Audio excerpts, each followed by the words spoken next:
To receive the Glock pistols on behalf of the Philippine Marine Corps, may we call on Chief Master Sergeant Antonio Limitares, Philippine Navy Marines. The pistol being handed over today is a 4th generation Glock 17, chambered for the 9x19 mm round with 16+1 round in the chamber maximum load. Mechanically, 4th generation Glock pistols are fitted with a dual recoil spring assembly to help reduce perceived recoil and increase service life expectancy.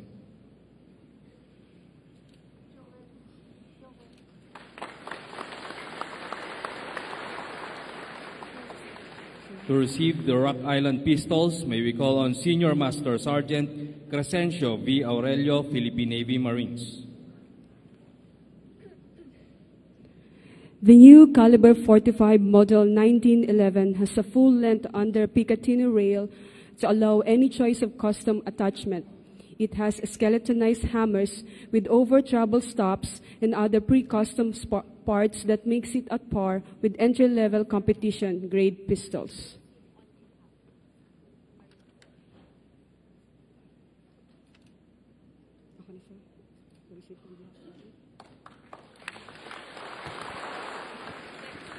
To receive the sniper rifles on behalf of the Philippine Marine Corps, may we call on Chief Master Sergeant Richard D. Dalit, Philippine Navy Marines. The M93 Black Arrow is a bolt-action sniper rifle chambered with a caliber 50 ammunition with a 5-round magazine. It has a maximum effective range of 1,800 meters and is used for long-range engagement of enemy personnel and light armored targets.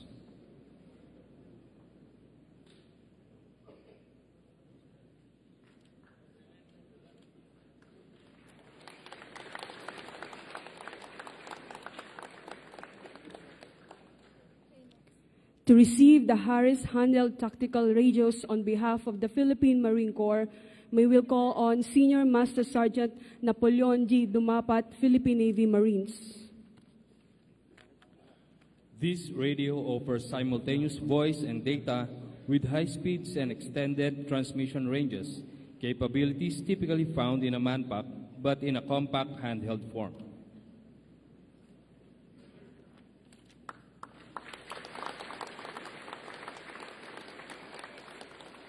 Lastly, to receive the Harris repeaters in behalf of the Philippine Marine Corps, may we call on Senior Master Sergeant Louis Balondo, Philippine Navy Marines. Harris retrans system provides continuous coverage in 30 to 108 megahertz frequency band at 50 watts of power. It provides forces on patrol a tactical solution that gives them the ability to communicate more information with greater speed and reliability, all critical in achieving information superiority on the battlefield.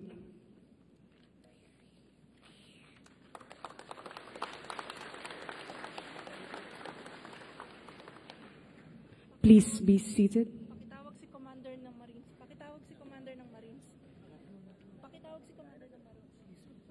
May we request the Commandant, Philippine Marine Corps, Major General Nathaniel Y. Kasim, Armed Forces of the Philippines.